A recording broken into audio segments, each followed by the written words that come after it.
बेटी आपकी अपनी हिंदी। इस पंक्ति के साथ मैं परिचय आप सभी का सादर नमन करती हूँ। आदरणीय संचालक महोदय, प्रधानाचार्य महोदय, शिक्षकगण और मैं सभी की आभारी हूँ जिन्होंने मुझे हिंदी के महत्व के बारे में बताने का मौका दिया। आज मैं आप सभी को बताना चाहती हूँ हिंदी का क्या महत्व है। हिंदी एक ऐसी भाषा है जिसके बारे में आप सभी को पता ही होगा। आज हिंदी विश्व की तीसरे नंबर की भाषा है। यहाँ पर उपस्थित सभी से मेरा एक प्रश्न है, भाषा क्या होती है? भाषा किसे कहते हैं? मैं बता, भाषा वह सशक्त माध्यम है जिसके द्वारा हम हमारे मन के भाव, हमारे मन के विचारों को किसी और के सामने प्रकट कर सकते हैं। बिना भाषा के हमारे मन के भाव और विचारों को प्रकट करना असंभव है। भारत में हिंदी सबसे अधिक बोले जाने वाली भाषा है। यद्यपि पिछले दशक अंग्रेजी बोलने वालों की संख्या में वृद्धि हुई थी, पर वह हिंदी के मुकाबले बहुत कम थी। विश्व में 61.5% करोड़ व्यक्ति हिंदी भाषा का प्रयोग करते हैं। यदि हम व्यवहारिकता की बात की जाए तो परिवार में रिश्ते, चाचा, काका, मामा, फूफा के लिए अंग्रेजी में एक ही शब्द का प्रयोग किया जाता है, अंकल। और अगर हमें अंग्रेजी में किसी को बुलाना है तो भी एक ही शब्द का प्रयोग किया जाता है, यू। पर हिंदी में ऐसा नहीं होता है। हिंदी में जब हम किसी को बुलाते हैं तो उनके प्रति हमारे संस्कार, हमारा आदर साफ साफ झलकता है। उसका उदाहरण ये है कि हम अपनों से बड़ों को आप कहते हैं और अपनों से छोटों को तुम कहते हैं। और यदि हम उच्चारण की बात करें तो अंग्रेजी में जैसा उच्चारण किया जाता है वैसा लिखने में दूर दूर तक नजर नहीं आता। उसका उदाहरण है साइकोलॉजी, सुनामी, केमिस्ट्री आदि। अगर हम साइकोलॉजी की बात करें तो साइकोलॉजी को जब हम बोलते हैं तो उसकी शुरुआत एस से होती है, पर अंग्रेजी में लिखा जाता है पी से, जबकि एस और पी का दूर दूर तक कोई लेना देना नहीं होता। पर हिंदी में तो ऐसा नहीं होता। हिंदी में जैसा बोला जाता है वैसा का वैसा ही लिखा जाता है, उसमें तो कोई परिवर्तन नहीं किया जाता। हमारे देश का मान इससे भी बढ़ गया है कि हमारे देश के प्रधानमंत्री श्री नरेंद्र मोदी जी जब अपना अंतर्राष्ट्रीय सम्मेलन में अपना संबोधन देते हैं तो वो हिंदी में देते हैं और पूरे विश्व के लोग उनके संबोधन को आदर देते हैं। और ये हमारे भारत को पूर्ण विश्व गुरु बनाने का भी पाया जा रहा है। हमारी हिंदी भाषा का महत्व इससे भी बढ़ गया है कि जब चंद्रयान 3 लॉन्च हुआ था और जब नरेंद्र मोदी बेंगलोर गए थे और इसरो के वैज्ञानिकों से मिले थे और उन्होंने वहाँ पे गर्व के साथ ये घोषणा करी थी कि चंद्रयान 3 चंद्रमा की जिस भूमि पर उतरा है उसका नाम शिव शक्ति होगा। और अभी अभी जो सूर्य पर इसरो ने अपना यान लॉन्च किया उसका नाम भी आदित्य रखा। इससे पता चलता है कि हिंदी सिर्फ धरती पर नहीं अंतरिक्ष में भी भारतवासी को गौरव प्रदान कर रही है। आने वाले वर्षों में नई शिक्षा नीति भी लागू होने वाली है। उसके अनुसार प्राथमिक शिक्षा हिंदी भाषा एवं मातृभाषा में अनिवार्य हो जाएगी। यह हिंदी के भविष्य में होने वाले संकेत है। इसीलिए हम कह सकते हैं हम पक्षी अमुक्त कदम के पिंजरे में कैद नहीं रह पाएंगे, अर्थात हम हिंदी बोलने वाले दूसरी भाषा के पिंजरे में कैद नहीं रह पाएंगे। हिंदी का अस्तित्व इतना है कि उसका मिटना तो दूर सिमटना भी संभव नहीं है। आज मैंने आपको जितनी भी बातें बताई है उससे यही पता चलता है हिंदी हमारे लिए कितनी जरूरी है। मैं काव्या जैन, कक्षा 10वीं की छात्रा, आप सभी को हिंदी दिवस की शुभकामनाएं देती हूँ। आज मैं यहाँ पर अंग्रेजी भाषा को राष्ट्रभाषा बनाने पर अपने पक्ष रखना चाहती हूँ। जैसा कि कहा गया है कि हिंदी मातृभाषा बननी चाहिए, लेकिन मेरे मानने से हिंदी नहीं बननी चाहिए, क्योंकि हमारा भविष्य अंग्रेजी पर निर्धारित है। आधुनिक युग में जहाँ देश विदेश, दुनिया और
पाएंगे।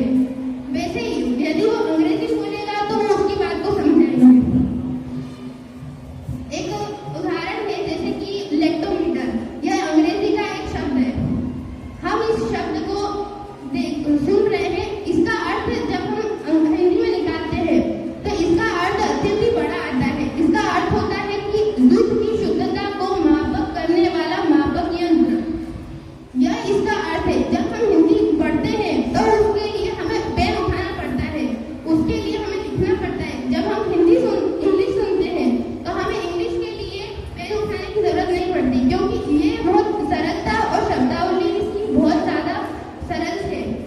जब हम जानते हैं कि अंग्रेजी बहुत ज्यादा ही सरल भाषा है, 26 लेटर की भाषा है। इसमें जैसे हिंदी है, हिंदी में 52 लेटर है। हिंदी की जो व्याकरण है वो बहुत कठिन है। वैसे ही हम लोग आज जैसे कि अनुमान लगाया गया है कि 1.35 अरब लोग अंग्रेजी भाषा का इस्तेमाल करते हैं, वहीं 600 करोड़ लोग ही हिंदी भाषा बोलते हैं। यह विश्व स्तर पर तीसरी भाषा है, जबकि अंग्रेजी अंतर्राष्ट्रीय भाषा है। हमें अंग्रेजी को बनाना चाहिए अपनी राष्ट्रभाषा। हम अपनी संस्कृति को कब तक लेकर चल सकते हैं? संस्कृति एक जगह तक सीमित है। हम संस्कृति को लेकर आगे विकास नहीं पा सकते। संस्कृति से विकास नहीं किया जाता है। धन्यवाद। आज मैं वाद विवाद प्रतियोगिता में हिंदी को राष्ट्रभाषा बनाने के पक्ष में अपने तर्क प्रस्तुत करना चाहता हूँ।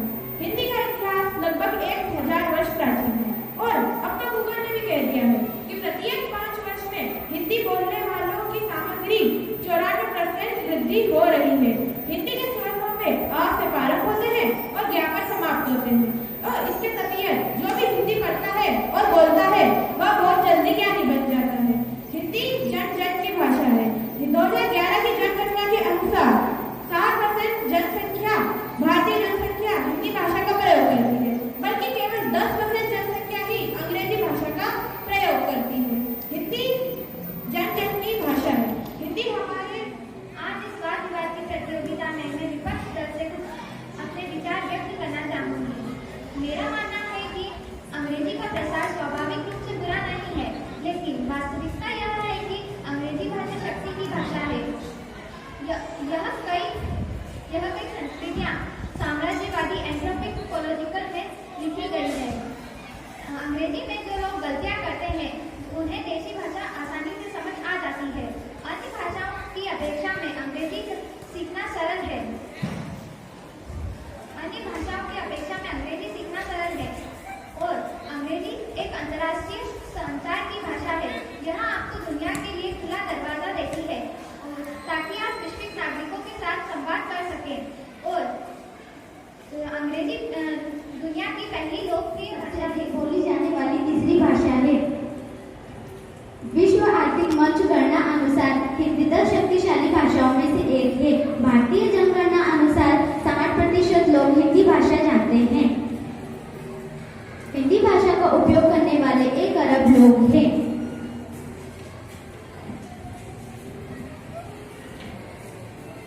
हिंदी भाषा की उत्पत्ति के बारे में कुछ बिंदु।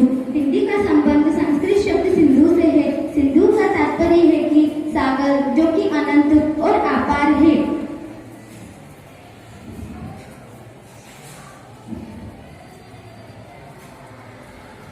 सागर जो कि अनंत और अपार है। हिंदी का संबंध व्याकरण, वर्ण शब्द भाषा में सभी भावों को बोलने की क्षमता जो आज पूरे विश्व में बोली और समझी जाती है वो भारत की माता हिंदी भाषा है। सुप्रभात आदरणीय संचालक महोदय, प्रधानाचार्य महोदय एवं शिक्षक को मेरा हार्दिक अभिनंदन। मैं अरविंद सिंह राजा कक्षा 9वीं से हिंदी वाद विवाद प्रतियोगिता में हिंदी को राजभाषा बनाने के पक्ष में अपना तर्क प्रस्तुत करता हूँ। एक भाषा देश की शान होने के साथ साथ उसकी संस्कृति की भी परिचायक होती है। हिंदी भाषा का जन्म 1000 साल पहले हुआ था। हिंदी भाषा को राजभाषा का दर्जा दिया गया है। हिंदी भाषा में हम अपने से बड़ों को आप एवं मेरे शिक्षक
भाषा है, परंतु सबसे ज्यादा प्रयोग करने वाली हिंदी भाषा ही है। 2011 की जनगणना में पता चला है कि 44% लोग भारत में हिंदी भाषा का ही प्रयोग करते हैं। हिंदी भाषा सामाजिक चीज है, यानी सोशल मीडिया पर भी अधिक प्रयोग कर रही है।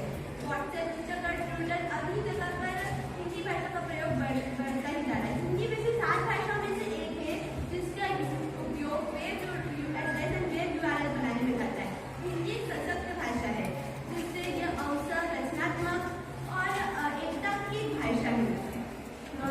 हिंदी एक स्पष्ट उच्चारण की भाषा है। इसका उदाहरण आपको देना चाहूंगी।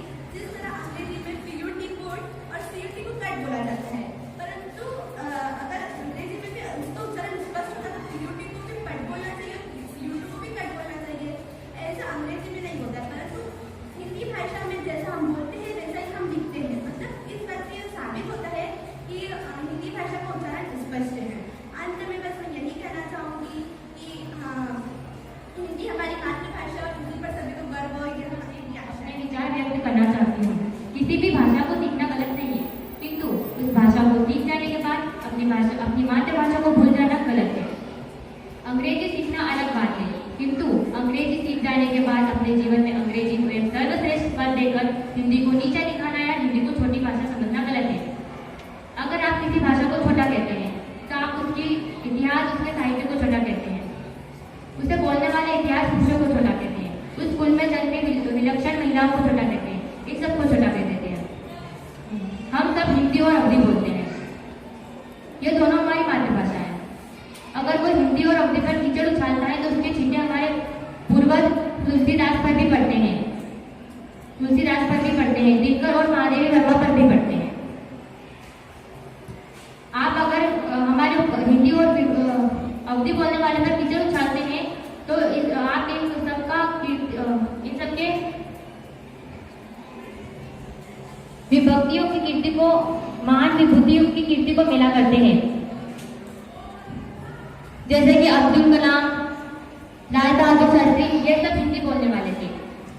आप एक भाषा को छोटा कहकर किसी को छोटा कह देते हैं।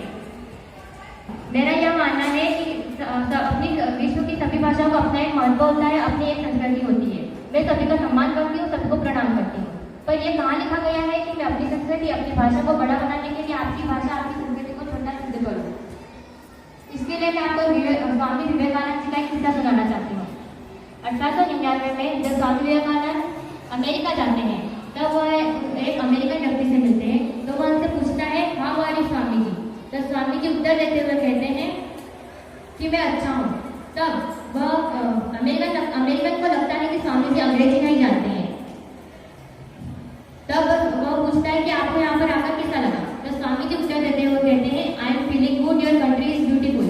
तब अमेरिकन कहता है कि आप यहाँ क्या कर रहे हैं? जब मैंने आपसे अंग्रेजी में प्रश्न पूछा तब आपने हिंदी में उत्तर दिया, जब मैंने आपसे हिंदी में प्रश्न पूछा तब आपने अंग्रेजी में उत्तर दिया। तब स्वामी जी मुस्कुराते हुए कहते हैं कि जब तुमने अपनी मातृभाषा में प्रश्न पूछा तो मैंने अपनी मातृभाषा में उत्तर दिया, जब तुमने मेरी मातृभाषा का सम्मान करते हुए हिंदी में प्रश्न पूछा तो मैंने तुम्हारी मातृभाषा का सम्मान करते हुए हिंदी में उत्तर दिया। इस बात को आज से 123 साल हो चुके हैं, लेकिन यह समझने में हम आज भी असमर्थ है कि ओछी राजनीति का पहला षड्यंत्र यही है कि हमें टुकड़ों में काट दिया जाए, कभी जाति के नाम पर, कभी क्षेत्र के नाम पर, कभी भाषा के नाम पर। इसका मैं आपको एक सर्वश्रेष्ठ उदाहरण देना चाहूंगी।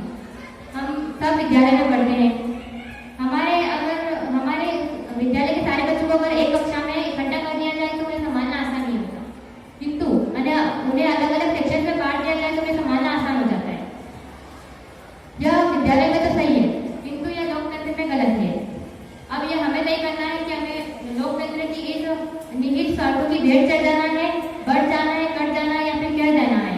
ये कांटे से नहीं कटते, ये बाटे से नहीं बढ़ते, नदियों के पानियों के सामने ये आड़ी कटारी नहीं होती।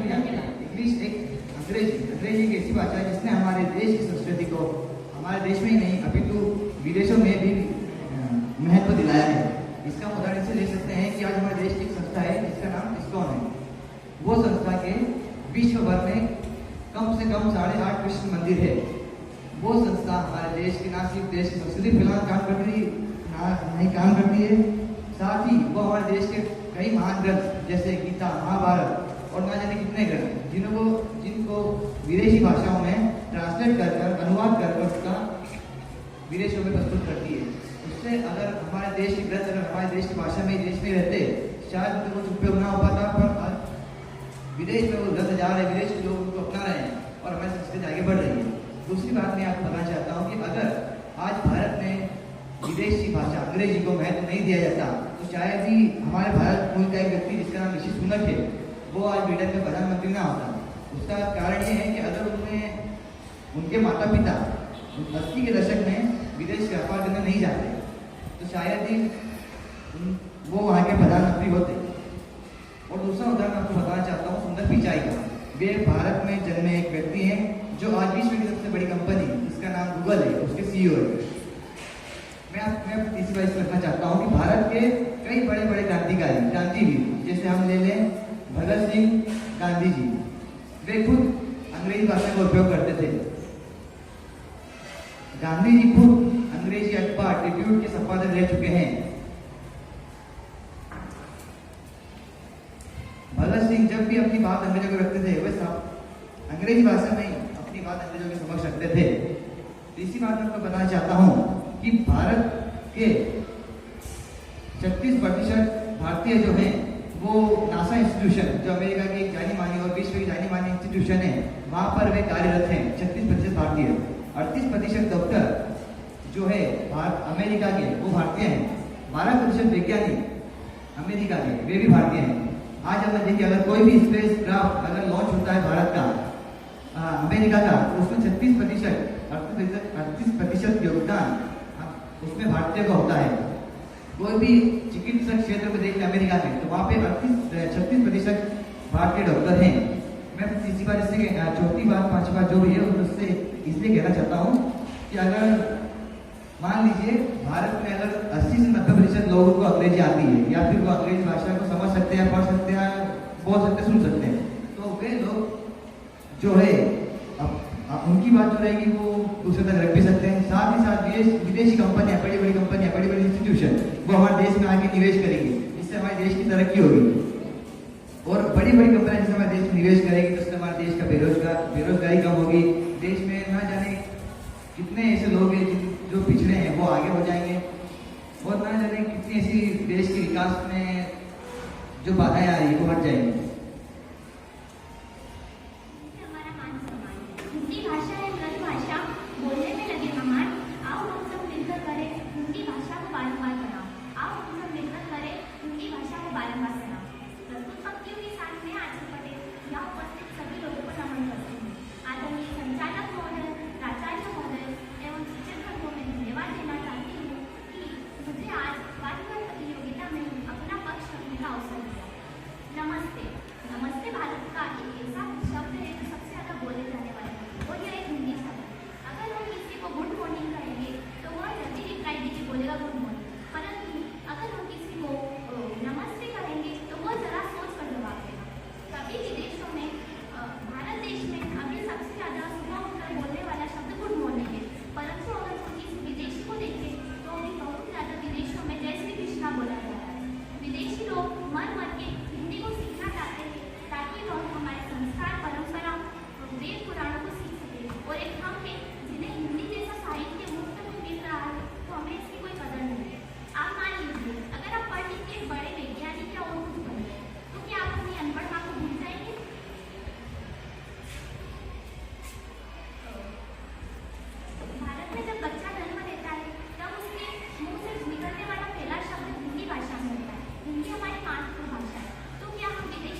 हैं।